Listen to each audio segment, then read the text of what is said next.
My name is Debbie Forster. I'm the CEO of the Tech Talent Charter. Now, we have a number of new faces who've joined us today. Thank you for doing that. As you saw at the start, this is about tough conversations. If you've not heard of the Tech Talent Charter before, we were an organization, a movement that is bringing together organizations across the tech ecosystem, as you saw.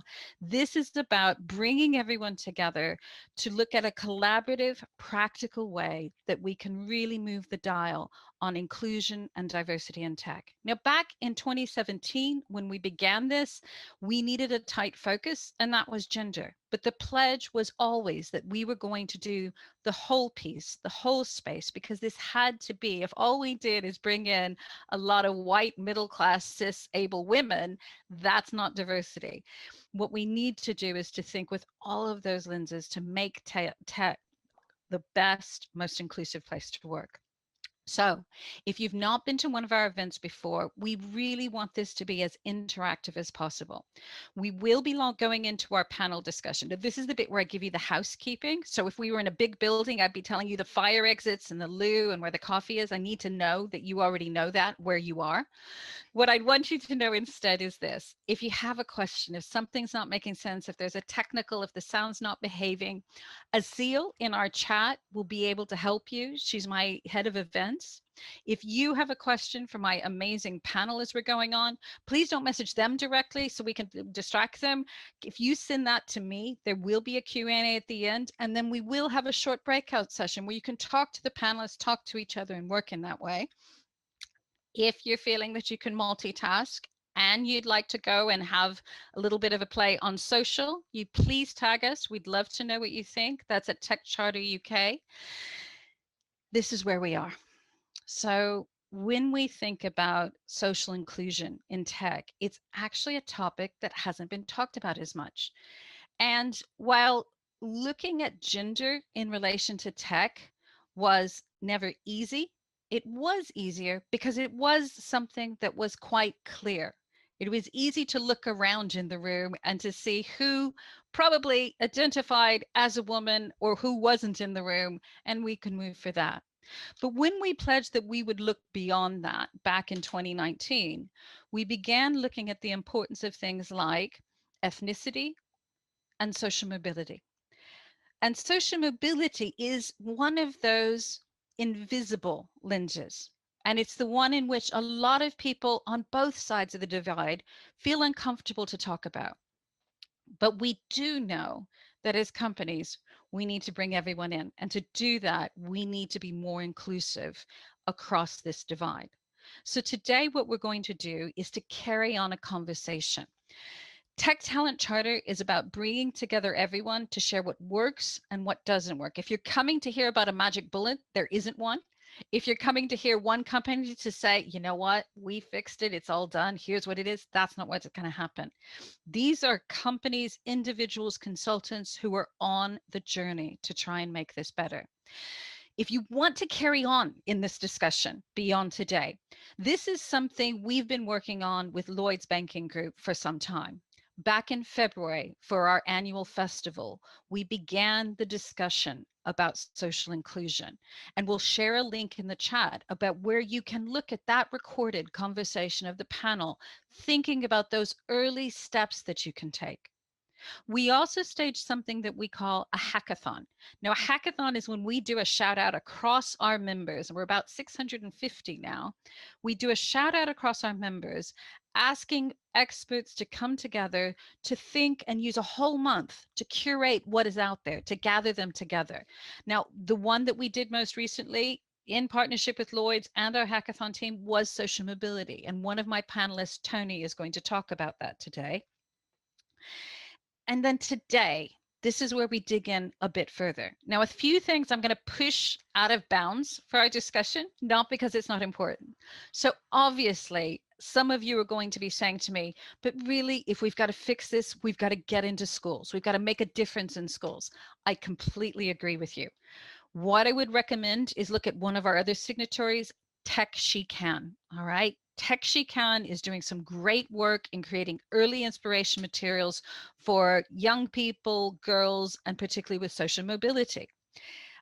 If you are thinking, yeah, but Debbie, it's also universities. If you don't talk about universities, you're not talking about a solution. Completely agree with you. So what I would urge you to look at Institute of Coding, another one of our signatories and partners who is working with a group of universities and companies coming together to think about how can we move the dial on inclusion diversity in that higher education, that post-school qualification space. So today we're going to look at that working age space. How can we really move the dial on diversity in tech for social inclusion? Right. So one of my toughest questions that I ask, I set my challenge. I hate panel discussions where half the panel is people talking just about who they are in their company. So I'm going to ask each of my panelists to introduce themselves to you, and they have 1 minute or less to introduce who they are, the company they're from, why they're here. So Monica, you have the fortune or the misfortune to be the first person that shows up on my screen. So if you can open your mic and join us. Good afternoon, everybody. My name is Monica Green. I work for Lloyds Banking Group. I am a production manager in the storytelling team within design.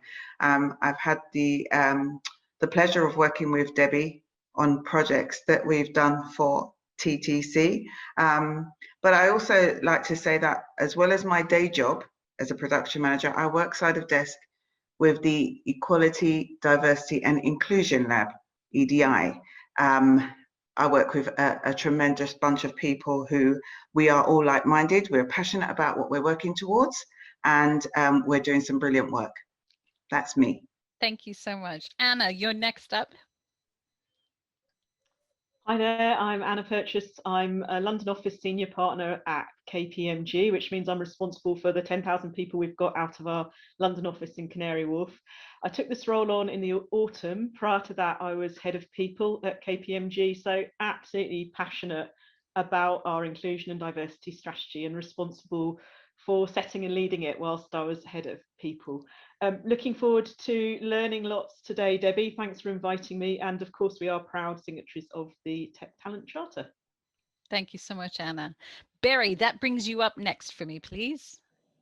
Thanks, Debbie. Hello, everybody. Barry Murphy, partner at PwC. But part of what brings me today is the Employer Social Mobility Alliance, which I founded, and Debbie and the Tech Talent Charter are helping us with, which is all about creating a platform to drive more collaboration across the social mobility space, so we solve some problems together.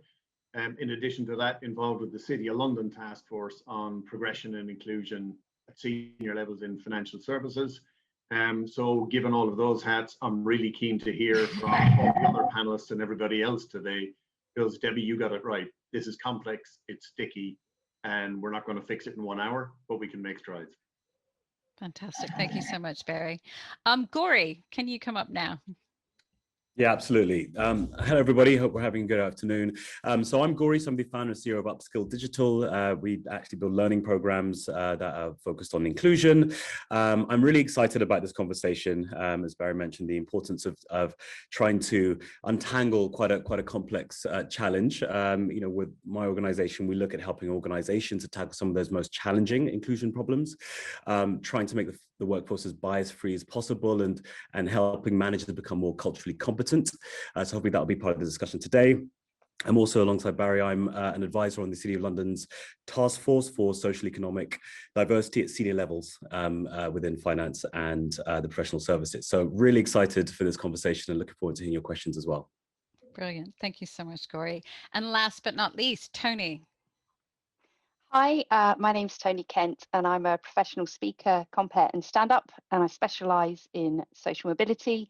And the reason I do that is because I was born and brought up on a council estate. My family were, and many still are, reliant on benefits and support from social services. But thanks to a career in the tech industry, which is 20 years so far, I have been able to achieve social mobility, and I help organisations to reflect on what that means for their employees, how they can better support them by using a good dose of humour. Super. Thank you so much.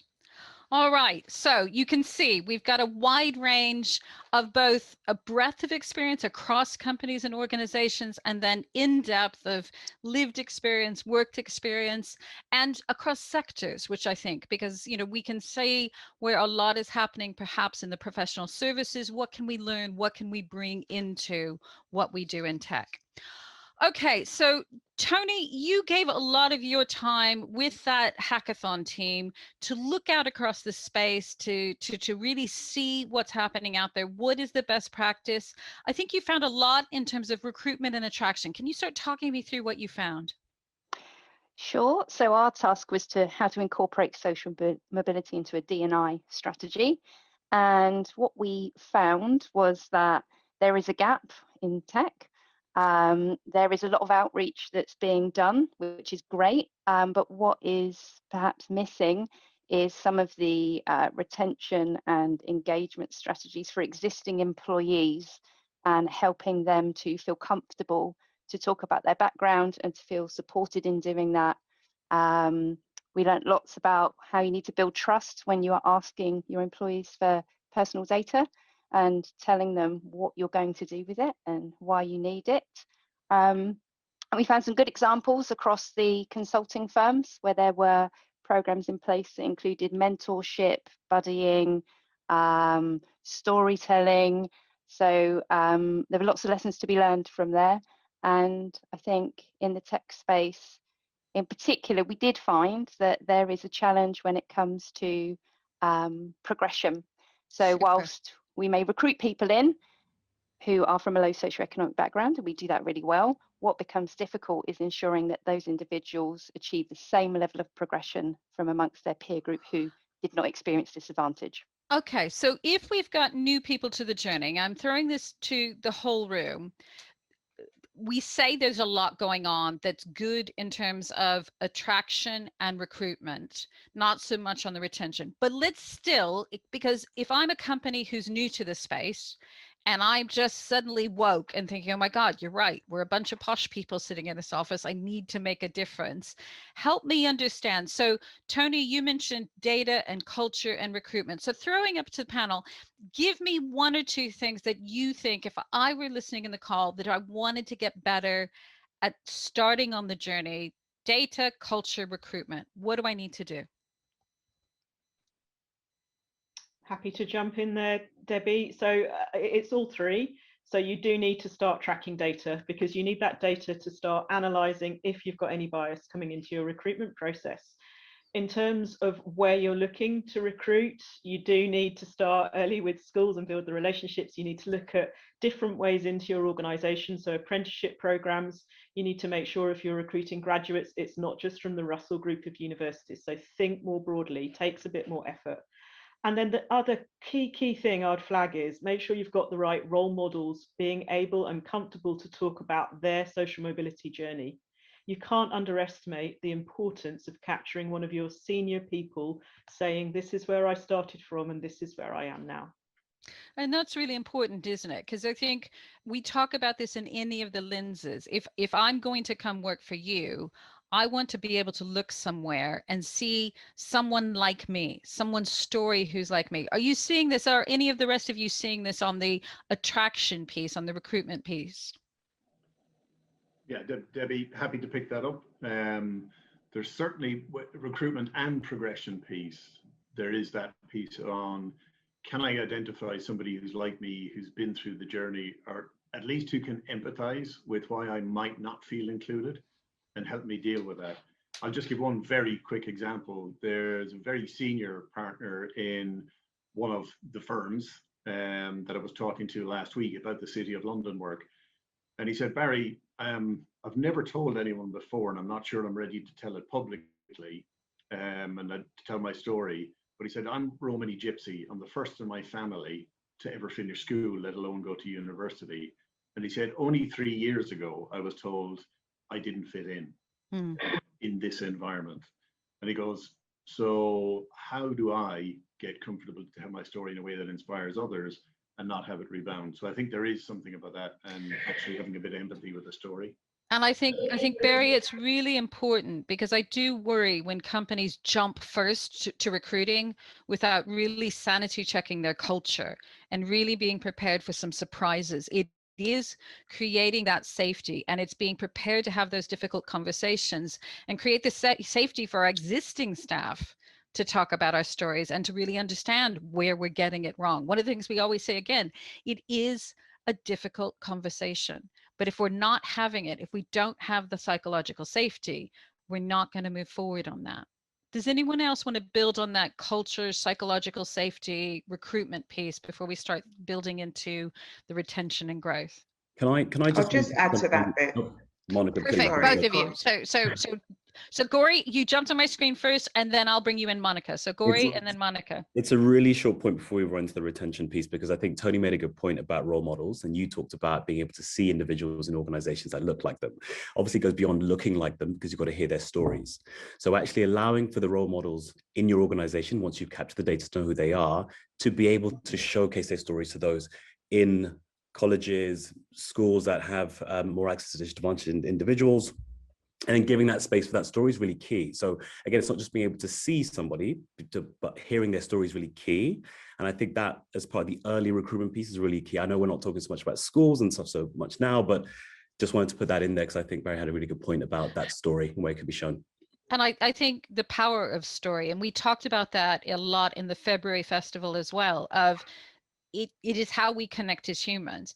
But Barry, I really like what you said. We have to create the safety for people to feel that they're telling the story, that they can be a role model, but not become the poster child, to not feel that this somehow makes them feel distant or different. Monica, do you want to build more on this idea? Yeah, so peeling back that onion a little bit more, you're talking about people feeling comfortable about expressing their backgrounds. We have to be able to express our backgrounds with our colleagues before we go outside. Exactly. So our colleagues have to be comfortable listening to our stories and understanding it before we start expressing those things as a role model to anybody who we want to bring in. Good. And that, I think, is first. And the other thing is recruitment. We cannot focus on the word recruitment as being its one space. Recruitment involves all of us. We are all responsible. So it's not just an area that we have to look at and say, this is recruitment. This is about all of us taking responsibility. I love that. And I think it is important to look across that piece. And I think as we tell those stories, we do realize all of us, myself included, have had to go on the journey to accept the number of times we thoughtlessly have got it wrong. How the conversations come up that make people feel they're not it. And it can be something really obvious. Like Barry said, that a colleague said, someone told me, I just don't fit in here. It can be the more subtle things. I remember a company when they first joined us, they took us very seriously, and as well as data, they talked to people, and they were talking to people thinking they were just talking about gender. And I remember the owner talking to me, they were a scale up, and they said, this has been a real eye opener, because we realized not only are we not inclusive for women, we're realizing that people are starting to see us as, and what is the phrase is, we're a rugby crowd, not a football crowd. And people in conversations, in day-to-day conversations, were beginning to feel left out, feel not a part of. All right, so we're talking about the culture, we're talking about gathering the data. Please, can I say, if you're not sure, if you say, well, data, how do I even do that? It's not like I'm going to walk around with a clipboard and say, so have you experienced social? You don't have to reinvent the wheel. Barry's organization, ESMA, have come up with a super set of questions. One question, one killer question you can ask, some follow-up questions. We have that in our open playbook. There is on their website. So this is something you don't have to invent. You can use the data and use questions that have already been trialed and have been working. Okay, so let's pretend my recruitment is starting to work. I am starting to get a more diverse group coming in, including from different social backgrounds. I've got my data. People are starting to talk about it. What I don't hear enough discussion about is that growth, retention, promotion. So where do I start? So my recruitment's coming, people are coming in. I've realized I've got people there. Help me out. What do I need to start thinking about? So something, Debbie, that I found huge, like life transforming, was amazing. So I spent 10 years at Microsoft, and what I got there was soft skills training that was unbelievable. So it was things like negotiation, persuasion, mindset, how you carry yourself, how you speak, how you present. We did a course called Personal Excellence, which was discontinued with no hint of irony because it was too expensive. I mean, it was turning a $1 billion subsidiary, too expensive. But when I went through that training, the question I had for the trainer was, how could my family access something like this? Because it was so powerful.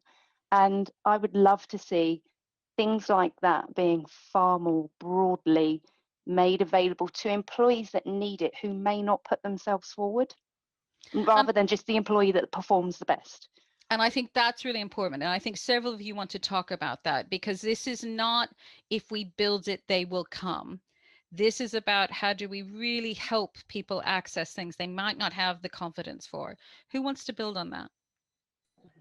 Can I jump? Sorry, Barry, please go. Corey, go on, crack on. Okay, I was going to say, look, just on that equity piece, right? Different people need different things to thrive. That's what equity is. And that's where organizations really need to support. I think one of the challenges that I like to tackle is around feedback. When it comes to progression, retention, helping managers to be able to give feedback, I think it's really important we support them with the tools to be able to do that effectively, because there are many individuals that feel like they can't progress because their manager has a certain level of perhaps even affinity bias to others that they've always given the stretch assignments to. And, there is that need for managers to have the support to be able to give feedback more evenly and actually be comfortable giving feedback to those that they may not be so connected to, right?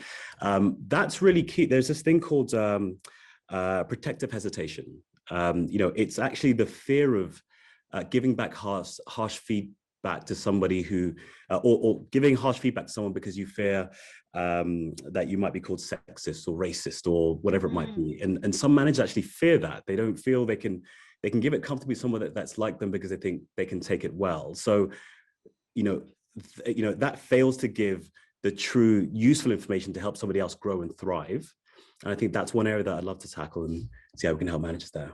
So training on both levels. So as Tony is saying, looking at how we're training people to be and helping them access those wider skills that they need, but also the training of the middle managers of helping them understand how to get better at that and how not to let our unconscious bias help us reach out to grow certain people like us in one way and treat others in a different way. Barry, did you want to build on some of that? No, it's really, I think Corey covered it, but it's that piece about, you could say, middle managers or any managers on that piece around being us, but also recognizing, are you saying something that is laced with just how things are done around here, yes, type mentality, versus this is truly about performance, and how actually do you measure performance? Most of us don't sit back and think about that enough in our organizations, and that's filtering through. So the civil service piece of work that came out about a week or two ago that Sam Friedman was involved in, Navigating the Labyrinth, puts it pretty well. Sometimes we're not even conscious that a labyrinth has developed, and A, people don't know it's there, and B, they don't know how to navigate it. And I think we have to be explicit around that in terms of what environment have we set up at work, and then go, how is that creating barriers for people that we probably don't even recognize? Because this isn't about 99% of people are toxically kind of going against others. It's about complete unrecognition of what's going on. So I think the more we expose that in businesses, the better. I couldn't agree more. That sort of group think that it is so easy to get into. And the thing is, and I'd even take part of, I'm not saying this is what the training was, Tony, but I think we have to be careful in when we're training people. The training we're offering is to not make them start absolutely thinking, speaking, looking like us. Because if all we do is train people, everyone to be the same, we've actually missed the point of diversity. There's different ways of thinking. And it is unpacking, as you say, Barry, what is it? What are the behaviors? What are the communication? What are the attributes that we actually really need? Or are we just doing because we were kind of looking at carbon copies for ourselves? And whenever we say, well, that's how we do things and that's how we fit, I think I now really feel my radar going off when we start talking about culture and fit, because that is usually code and lazy thinking for, I just would quite like you to be like me and make me feel comfortable. And that then misses the richness and the opportunity that building diverse teams, but then using inclusion to set free the magic power that brings to it, you know, the super strength that brings to that. I think I saw for a second, Anna, you were wanting to say something? Thanks. Yeah, I just wanted to pick up on that point Barry made. So I completely agree. It's so easy for anyone who's got senior in a firm to assume that it's a meritocracy and to hope that it's a meritocracy because we've got to the top. So yeah, I think that's where data comes in again, Debbie. Using the data can show you that probably like KPMG, we've got some way to go to ensure that all our firms are meritocracies. That data can illuminate that there is difference and help people realize that the journey to a meritocracy isn't complete just through recruiting a more diverse population. In terms of what you can do to make your culture and make your business more inclusive and allow meritocracy, I do think those role models that you've used to help bring people in are really important to carry on talking to the current population as well, to explore, just as you're saying, what do you need to do to get to progress here? Is that something we want to keep? Is that something we want to ditch? Because that's actually not how we should be doing business within our firm going forward. So I think that continued discussion with role models is really important. And it is that important of networks too, isn't it? Not just to support underrepresented groups, but to learn from them. Yeah. And to create that communication. Yeah, I agree. We've just, our latest network, employee network at KPMG is a social mobility network. It took us some time to actually work out how best to set that up. We have now set it up and it's getting a brilliant membership coming through, people of all grades wanting to talk together about how we can empower people, how we can share experience, how we can drive change. Fantastic. Anyone else want to talk about this? So let's keep building on this. So we need to unpack that unconscious bias that we have with our managers, with our leaders in the organization in terms of who we work with, how we work with them. A few of you have mentioned things on work assignments and allocation of work. Talk me through that. Well, I was going to say, at the risk of not having the greater numbers in role models, we can't solely rely on role models to be that conduit. So we have something called Ready Now within Lloyds Banking Group. And I think what we have to get better at doing is when our colleagues have check-ins with their line managers and they're discussing what their position is at the moment, how would they progress better? What courses could they go on to ensure that that next role that comes up, they could perhaps apply for it and be more successful than they have been? So this is about, I suppose, taking the onus away from the line manager in that respect, and the colleagues being empowered by having the conversation about, I need to go on more training courses because I've noticed that the roles that I've been applying for, I've not been getting. That means that I am falling down on what it is that I need for that particular role. So can we talk about what courses I can go on? That alleviates from being reliant on a role model that may be stretched with how many other people that they're looking at, and empowering that colleague to progress further. Excellent, excellent. And what about, let's think about the sort of coaching piece, the champion piece. Gauri, you and I've talked about that some in the past. Yeah, I think, and there's lots of really great points being raised here. I think to pull back on the managers and the way they need to approach it. Look, if I think about imposter syndrome, right? Every single one of us, regardless of our background or whatnot, has it. And those from low socioeconomic backgrounds may struggle to feel like they have shown themselves in a particular environment because it might be sort of self-promotion led and so on and so forth. And Barry gave a good example of this. I feel there needs to be a real mindset and sort of paradigm shift with regards to leadership, because managers perceive themselves to be managers, leaders, supervisors, when actually they should really be more like coaches, right? Valuing those employees, valuing and celebrating difference within their teams. Monica's completely right about getting those individuals need to take ownership of their own career journeys. It's key, but the managers can be thinking, how do I be a coach that can help them realize their full potential, celebrate their difference, and bring that out into our team? You know, what do I need to do that? And how can the organization help me with the tools and techniques to do that more effectively? Super. Can I add a thought there to build on what Gori had said? There were two examples that came to mind. I know Tech Data is a huge distributor, and they have been working on a service-led leadership, which is to say you are not, you know, there to manage the people. It is to help them achieve, you know, achieve their potential. I can't think, like, going to bring up some terrible phrases, but that I saw that to be something quite different to what I would normally experience in the industry. So I thought that was really good. And spoke to a manager at VMware, and he described a time when he had to stand up a team really quickly. And he said, my candidate pool was white men. That's what it was. And you need to recruit 7 people, you know, in 3 weeks. But they've taken some action to say, now, how do we retrain, cross-train, bring people from different aspects of the business across to fix this issue that they have where teams just look the same? So it would be like a restorative action to kind of change the shape of their teams by looking internally and saying, how do we reskill our workforce to help them take advantage of new opportunities? Fantastic. Fantastic. Now I'm seeing some in the chat, and I'm hearing we're talking the growth piece, but let's talk about glass ceilings. Let's talk about, as someone's saying, clogged pipelines, or, you know, how are we ensuring we don't just get them in the door and keep them for a while, but we actually get them up to where they can be those role models? What are we seeing work? What are we seeing that doesn't work?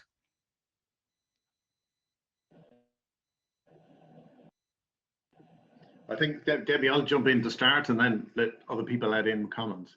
I think what doesn't work, you've touched on already. This is not about fixing people to fit in. And probably in all our organizations, we'd recognize times we've tried to do that. And I think we've learned. Okay, I certainly have. I'm not going to speak for everyone else. It's where you take a deeper rooted look at what actually are the barriers getting in the way. And that's partly around the data. As Anna said, if you don't have the data, you can't start. You don't even know what's going on. But then it's about what are the stories and how are you gathering them in a way that allows you to understand the patterns, the dominant cultures, and how they can become exclusive. And then that takes some quite deep-rooted work that takes quite a long time. But the data is the bit you need to have with it and use it transparently to drive action. That's the thing I'm not sure enough of us do yet. And at KPMG, I love the way you put up your socioeconomic background data publicly on the website, and more of us hopefully will follow that. Because then you're saying, look, everybody, hold a mirror up to us. Tell us to go harder, push faster. There's some of the things that I think work. Good. Okay. So Barry, let's get other people to build on that. Anna. well, thanks, Barry. And we have got more to do. The data is really important. And another way, in answer to your question, Debbie, when you're thinking about how you progress through a firm, how you get promoted, you have to have the data to be able to challenge any bias in the decision making. Good. That's what's been so important for us. And then follow the processes and the frameworks. We're consultants, we love to tinker. We see out of cycle promotions. That's when you see the less diverse candidates shouting the loudest and getting something. So we say that the process keeps you safe. It does keep you safe if you follow it. You will see a better, more effective promotion and progression through in your firms. That's what we've found. It's not easy though, because you will get out of cycle cases that just seem extraordinarily right to do. So you have to challenge. And can I also, let's take one other question. There was an interesting question that was coming through around data. If I've not started even getting the data, suddenly turning around to my office and saying, we're going to put these questions out, that's going to be a scary pace for some companies. How do you start those conversations? How do you create that safety that says, we are going to look into social inclusion and we'd like your data? So you have to have leadership from the top saying, I've shared mine, and this is why it's important for me and important for our firm that we have this data. You have to be really clear that you'll of course be complying with all the rules around data protection. It's very sensitive data that people are sharing, to reassure there. But you do need, I mean, it's a test of how much people trust the organization to the extent they are prepared to share, for sure.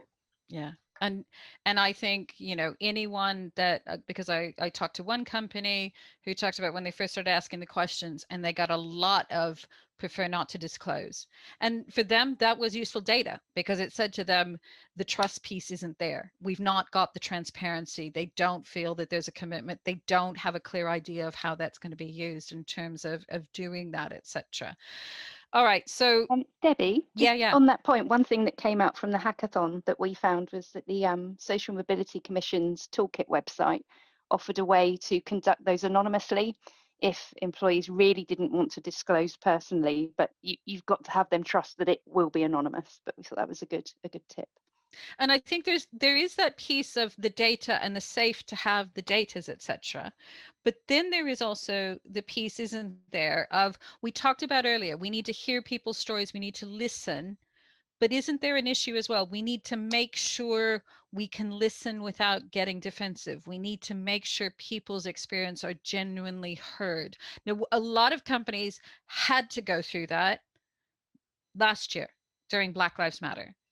But that was not a start and end point. That needs to continue. How have some of your organizations, or how have you seen organizations start having those difficult conversations broadly, or about social mobility?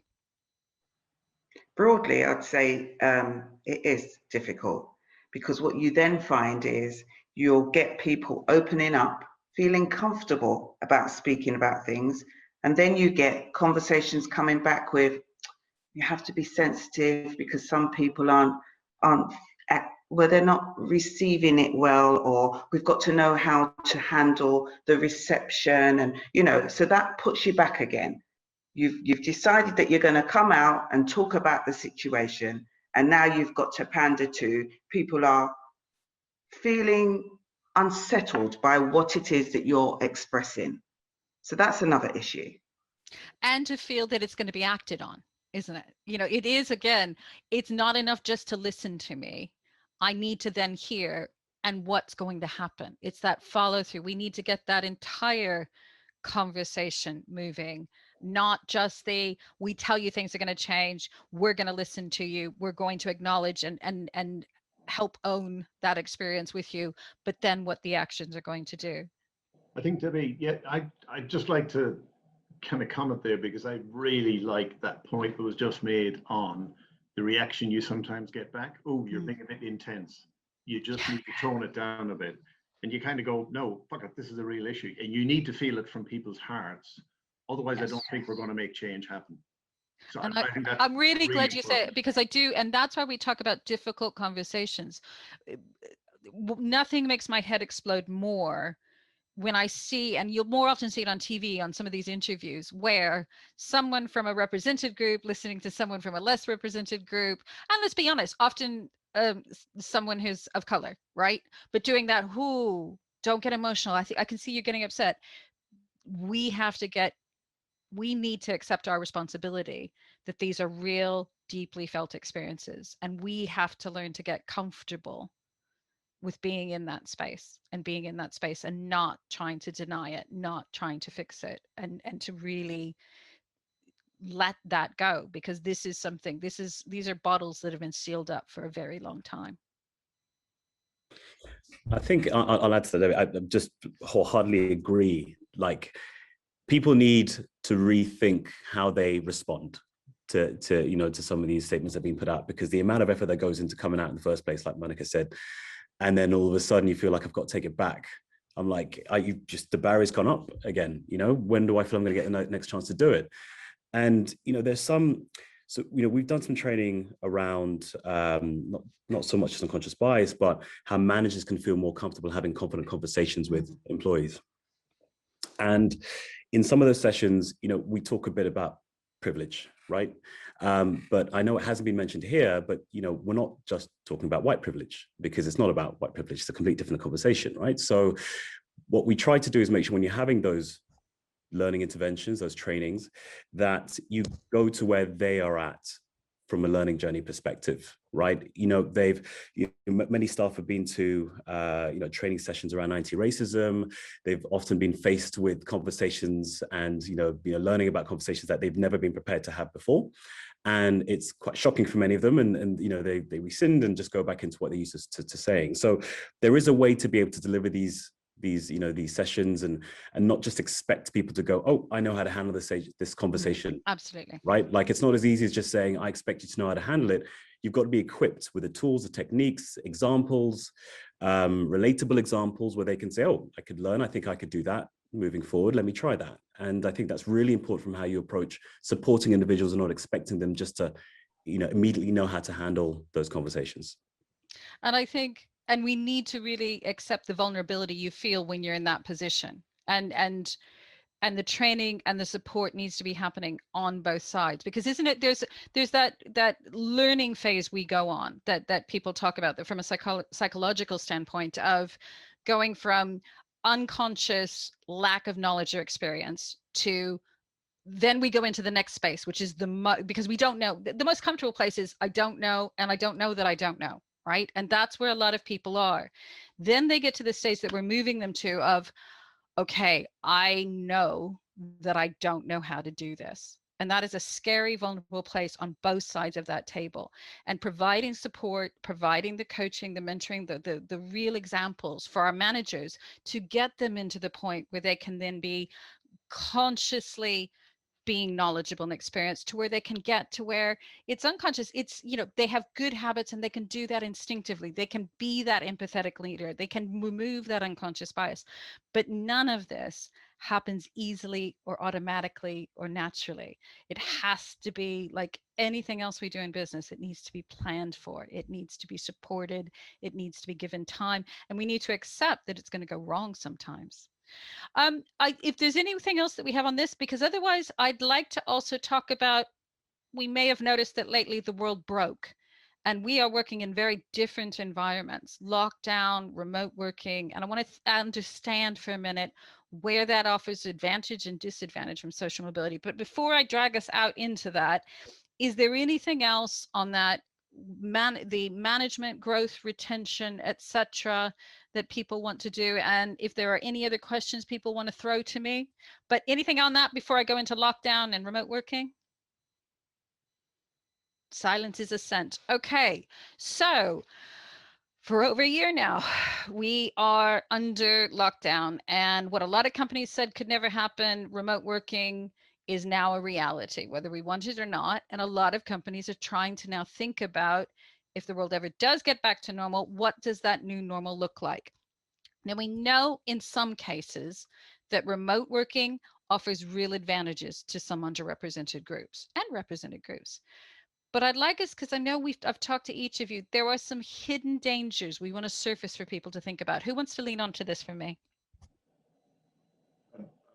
Be happy to start, Debbie. And if I'm just going to focus on progression rather than the whole piece around schools, etc., as well, where we're at today, the two things that we've observed in a lot of different places is, even though hybrid working and we're all virtually connected means you can potentially do work allocation in a fairer way than ever before, what you tend to find is that patterns of, you could call it unfair or unbalanced work allocation, because I'm going to who I know, have actually got worse in a lot of places. Yep.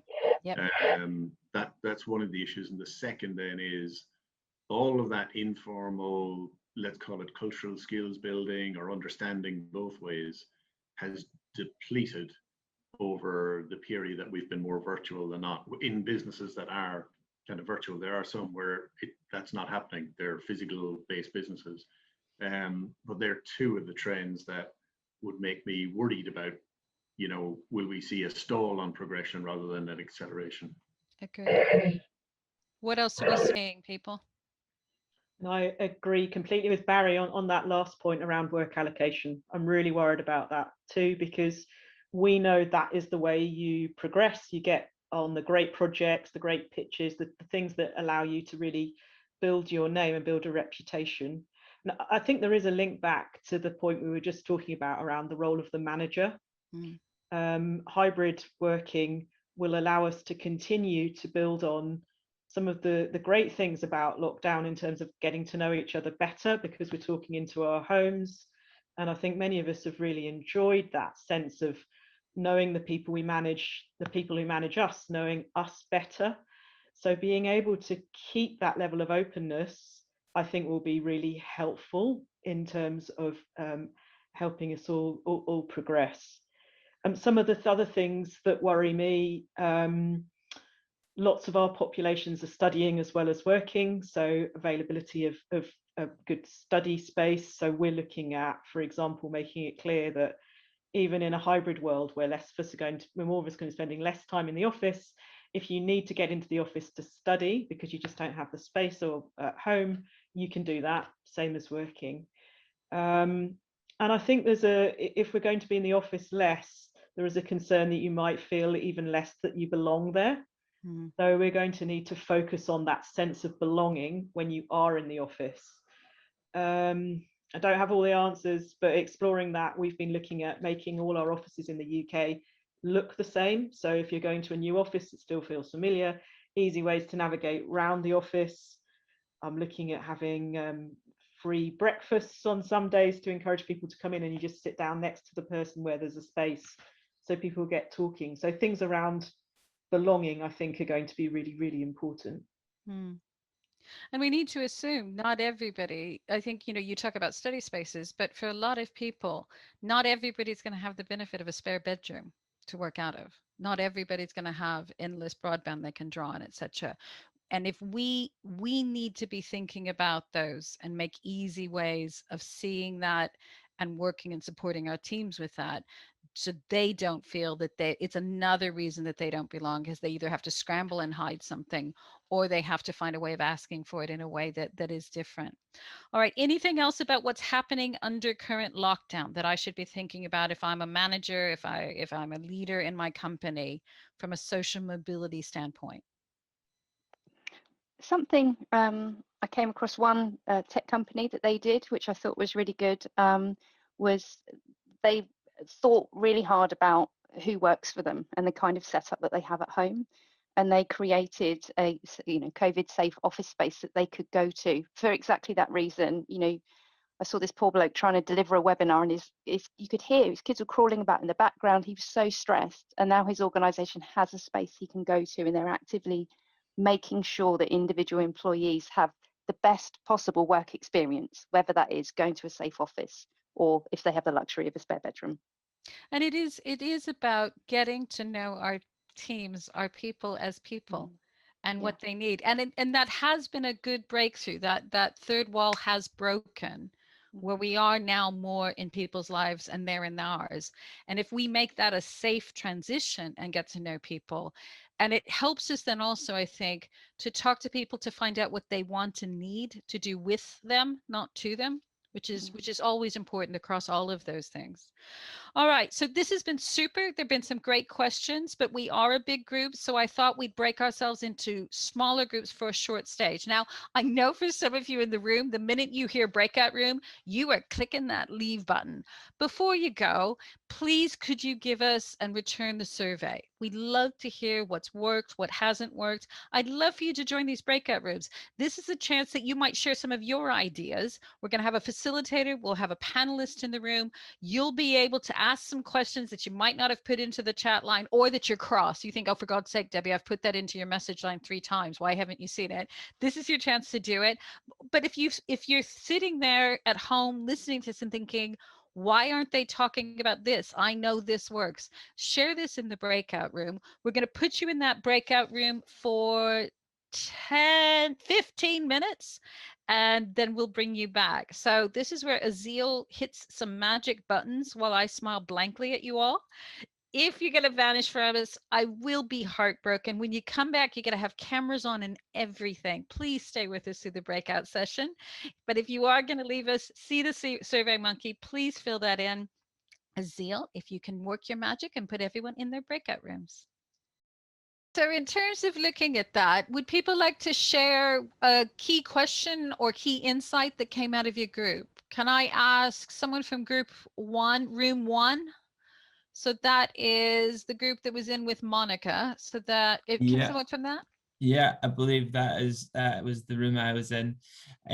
We talked a lot around getting started, really, and what are the things that we need to do there, and then also more importantly, what's the second step? Because I think it's easy for to make sure that it's not just kind of lip service. I think sometimes we can get away with maybe saying like education is the first step, right? So we need to make sure everyone's educated, but then what? Like we don't want to just kind of have it stop there. What can we do to make sure that this is actually driven and part of the culture, etc. So the kind of answer that we got around there was a lot of data and just making sure that we can understand and really understand the people that we have within our business, understanding backgrounds, making sure that people feel comfortable within that, but using the data to make sure that what is being brought to the surface or what is being talked about in culture, etc., is actually reflective of what is true. And not just necessarily maybe papering over what we think to be true. So there was a lot of great conversation around that, but that was kind of, and the time that we got was around those 2 points. I think that's really important to look at. When we look at any of the lenses and companies that have made huge inroads, there's sort of two pieces to the puzzle, and there is the people piece, the training, the culture, etc. There is the data piece, but with the data piece, we need to talk systems and accountability. It's, we can measure, I can measure this table till the cow comes home. It's not going to change size or shape. It's about looking at how are we creating that transparency, whether it's sharing data, not just within our company more widely, but that ongoing accountability that drives action. That's really important. What about room two? What came out of room two? So that was my room, and apologies, I've had to put my camera off because I was losing you when I had the camera on. My signal strength isn't Technology the best. is not always our friend. That's all right. It's absolutely not. So in my room, some of the discussions we had was around what was working well. So within both the organisations and the people that were in my room, it appears that there is a good understanding that there is a need for change and that we need to do more, albeit a lot of the activity at the moment has been done very side of desk, so it's not yet BAU, it's very much just people doing it as and when they get the opportunity, and understanding around that we need to do more at an early stage. So it feels like at the moment there's great progression, and albeit we have an understanding of the need to do more, it's done at that later point. So it's how can we do more in the beginning. But yeah, some really good conversations, and good to see that there is a lot of progression in both of those organisations, albeit not BAU. It's not something that's been forgotten about. Good, fantastic to hear. What about room three? I think that was possibly my room. We had some really, really interesting discussions, specifically around the data points, overcoming that fear of sharing information and data, and kind of some of the best ways to do that. Time, I think, ended up being time, over time, and sharing outcomes and kind of the positive work that comes off the back of sharing data seemed to be the kind of solution there. And a bit of discussion around, are people more willing to share that information with not their own organisation, but perhaps another body who's kind of gonna do something with it. And then we also talked about, quite interestingly, the international side of things. So in our group in particular, we kind of thought about the set questions that are kind of usually asked. Do they apply kind of when you're thinking about your employees coming from not just the UK? Question. Yeah, Faye, that's really good, because somebody had asked, and I wasn't explicit enough. If you're not clear about what is that one killer question that has come out of the Social Mobility Commission, it is around the parents' education levels when they're at age 14. And spot on, Faye, that, if you said that to people in other countries, even my old American self, I'd have to translate in my head to do that. So we need to think with a global lens sometimes as well. All right, so that brings us to room four. How did room four get on? What did you come up with? I believe room 4 was me, and you'll be happy to know we spoke about data as well, which was brilliant. We spoke about collection data, but then we also spoke about how we can better use data as organizations. So how can they build strategy and policy, very importantly. But then Gori talked really interestingly about what sort of data we want to talk to as well. So numbers aren't just enough, it's how people are actually operating within organizations. So one of the things that he mentioned, 2 really good examples, who are managers giving their stretch objectives to, those side of desk projects that people are doing. Are certain people getting left out because they don't fit or they don't seem to be the same? And then another one was on new joiners. Are they getting time in with their managers? Are they getting the emails responded to in the same amount of time? Are they getting the same number of Teams notifications? Are they getting the same number of gigs? So those sort of things were really interesting. We spoke about international data as well. Different countries have different aggregational sort of metrics and ways of doing it. So how can you compare data between different countries and different areas? And then finally, we spoke about transparency and how important that is to build trust. So things like out of cycle promotions and progressions, often people don't know how that works. It's not how the HR department's supposed to do it. And it can feel quite alienating if it's targeting different people or it's perceived to. So thinking about how we can be more transparent as organizations as well. Fantastic. It's that labyrinth that Barry was talking about. I think it's super. And last but not least, group 5. I always feel for the group that has to be the last person to talk, but talk me through what you got through group 5. Yeah, I think that was me. Hi, it's Jo. And sorry, I've also got camera off because I'm struggling with bandwidth. But the fact I can join Zoom today, I think, is my my personal win. We spoke about data, but I think just the kind of thing that stuck out for me when I was kind of talking to Anna in the group, I guess things that looking back in hindsight, we wish we'd known or act on sooner. So I guess first of all, around the point of recruitment. So I guess bringing people in is brilliant, but it's also about making sure you're focusing on progression inside the organisation for people that are already there. So I guess selling the dream to your new recruits and then it kind of not living up to what you promised to people already in the organisation. And then, yeah, I guess focusing on those the first crucial 18 months for those that you bring into the organisation, because that's probably when people are really critically assessing whether that is the organisation for them in the long term. So yeah, just some really interesting reflections and learnings. Good. And I do think it is such a, I think anytime we have companies looking at inclusion and diversity, the go-to place, the first place people want to do is that recruitment. And while it feels like the solution, if your house is not in order, it is not the answer. And it brings with it a whole lot more problems and burned trust internally and externally as well.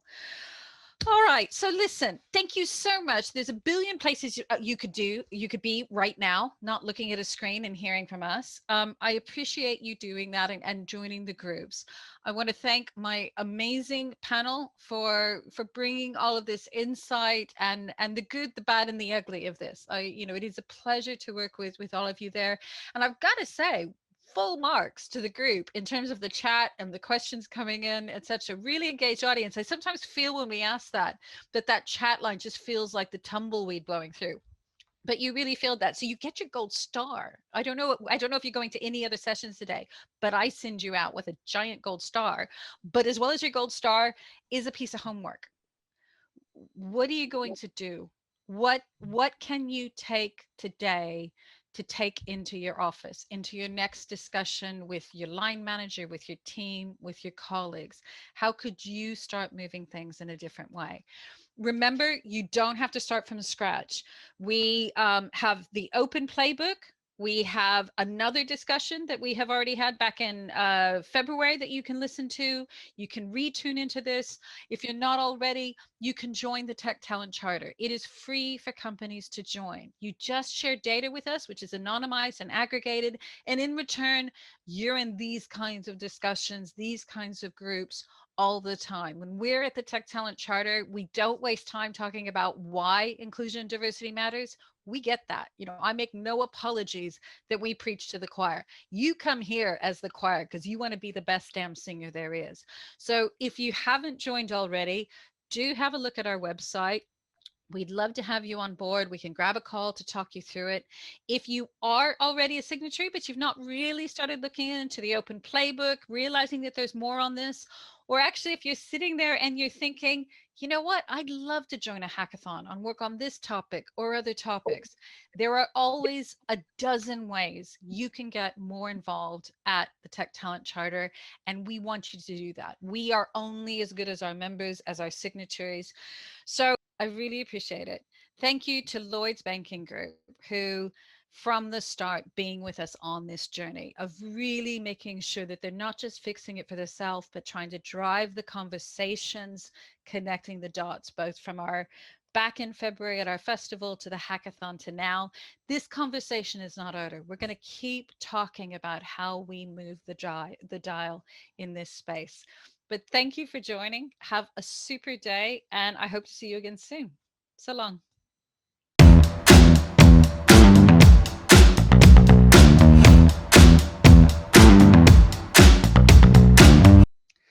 Right. And that's a wrap.